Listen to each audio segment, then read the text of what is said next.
ایک چھوٹی سی گاؤں میں ایک غریب لڑکا عادل رہتا تھا۔ اس کا خواب تھا کہ وہ ایک دن پائلٹ بنے اور نیلے آسمان میں اڑے، مگر گاؤں والے اس کا مذاق اڑاتے۔ ارے عادل، تم سے ہوائی جہاز اڑانا، تمہارے پاس تو جوتے بھی نہیں ہیں۔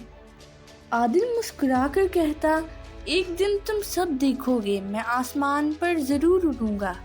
ہر صبح وہ اسکول جانے سے پہلے پہاڑ کے اوپر کھڑا ہو کر اڑتے پرندوں کو دیکھتا اور خود سے کہتا، اگر یہ پرندے اڑ سکتے ہیں تو میں کیوں نہیں؟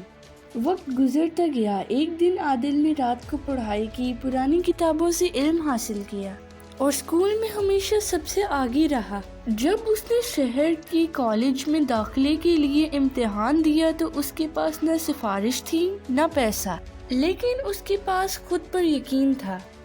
امتحان کے دن وہ اپنی ماں کی پرانی چادر لپٹے جوتوں کے بغیر امتحان دینے پہنچا۔ لوگ اس پر ہنسے، مگر عادل نے دل میں صرف ایک بات دہرائی، مجھے یقین ہے کہ میں یہ کر سکتا ہوں۔ نتیجہ آیا، عادل ملک کے ٹاپ اسٹوڈنٹ میں شامل تھا۔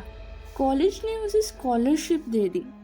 سالوں بعد جب عادل نے پہلی بار جہاز اڑایا تو نیچے وہی گاؤں نظر آ رہا تھا۔ اس نے مائک پر کہا، یہ پیغام ان سب کے لیے ہے جو خواب دیکھنے سے ڈرتے ہیں۔ دنیا تم پر ہنسے گی، لیکن اگر تم خود پر یقین رکھو گے تو یہ دنیا تمہارے لیے تالیاں بجائے گی۔ خود پر یقین رکھنا سب سے بڑی طاقت ہے۔